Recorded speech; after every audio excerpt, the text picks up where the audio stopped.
All right. I have one more story that I want to read from my journal. It's from the same night as Cuba 1 with the musicians, but this just is kind of a continuation of that story. I want to share it because it's one of those rewards, like traveling is work, getting to the place to travel is work, but it lets you put yourself in a whole new place so that you're right where you are. And that's what really traveling is about, is this new experience. And it's new because, you just get to be observing it as an outsider. But if you really travel, then you're invited into those people's lives also. So you get to really participate as an outsider, not just be a voyeur and look at it from the outside. So I'm going to go through the slides in no order and just read from my journal. Seems like there was something else I was going to say, but maybe I'll remember. If not, whoops. I will get on with showing some of the slides. Okay.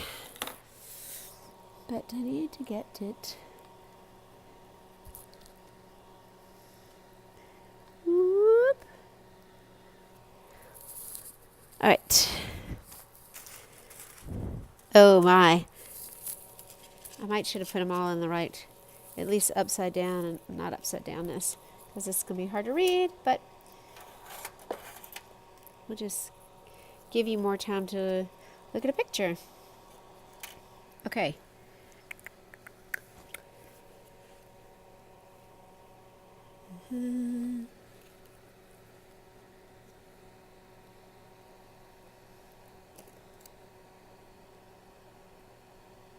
Yes, total silence because I can't do this. I can't find where I'm supposed to read. And switch slides and turn them the right side up. Let's see. Where do I want to start? Right, where we left off, which is that Cuba fills the air. All right. This is the musician that was in the middle of our circle group. He trades the old guitar for a newer one on various songs. The two guys next to him trade seats a few times, outdoing each other, using their elbows on the bongos, which I'd never seen before. He plays one song, sings a verse, and as he plays the old guitar, an old man at the top of the stairs begins a speech. As he speaks,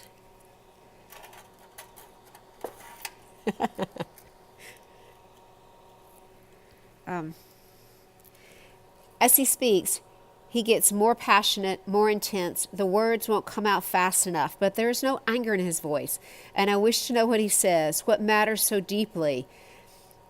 A 5-minute speech, still accompanied by the guitar, bursting out of him, and then everyone bursting into applause. The guitar player sings another verse, ends the song. A woman in the back sings a song, a lovely voice, but nothing compared to the man's.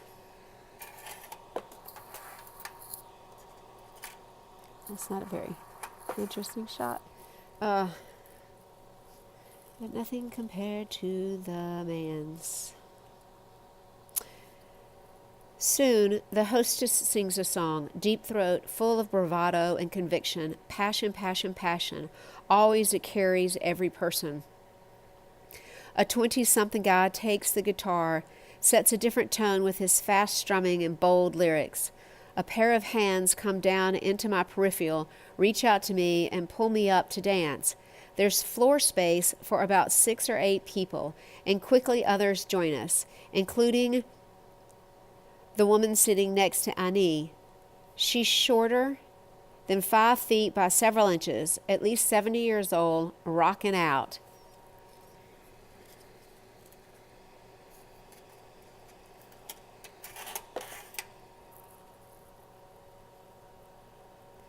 Back to slow.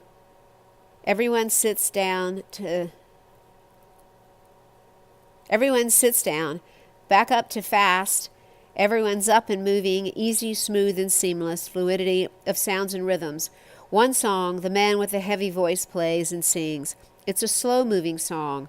Towards the end, he pauses for the bongo player to have his turn, and that guy explodes.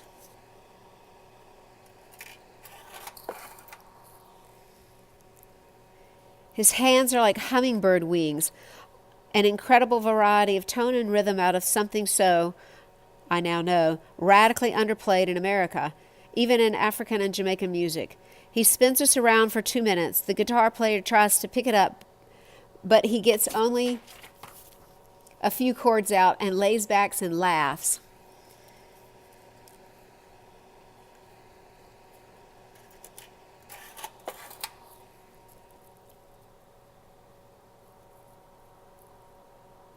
We all clap like crazy and holler. The bongo player, the tiny beads that in the tiny braids all over his head, they still dance from his show. His jet black face pierced by a shit-eaten grin. 1 o'clock the music goes on. 2 o'clock the music goes on. 3 o'clock the music goes on. But Ani is given out.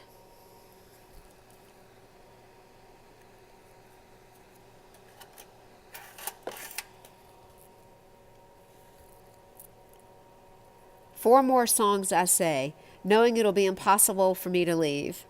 One of those 4 or 5 or 6 more songs is an instrumental.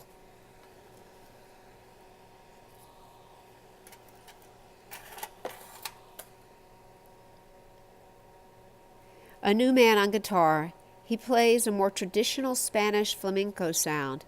As he begins, it's a song, a bit slow, very soothing and lovely. Grab some more slides.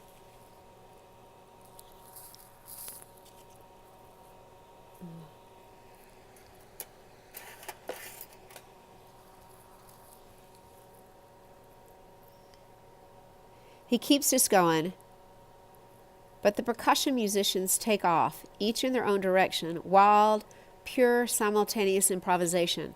I can hardly breathe. There is no empty space left in the sound continuum. The percussions are frantic, held together by this sweet, sweet Spanish guitar, his fingers leisurely changing the notes. No one moves while the room is a riot of sound.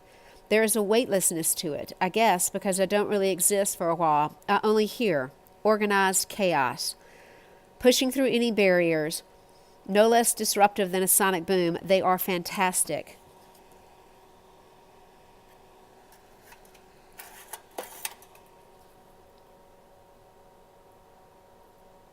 I don't know if we left then. I don't know if there was another song. I think there was, because I had a different tune in my head as Ani, our dance partners, and I walked 3/4 of a mile to a hotel where there would be a taxi at this time of the morning. Other people walk. A few cops stand at their block. No dangers. The musicians, the opening of this private house, it only happens on a Friday, and we were there, trading with the enemy. Ciao.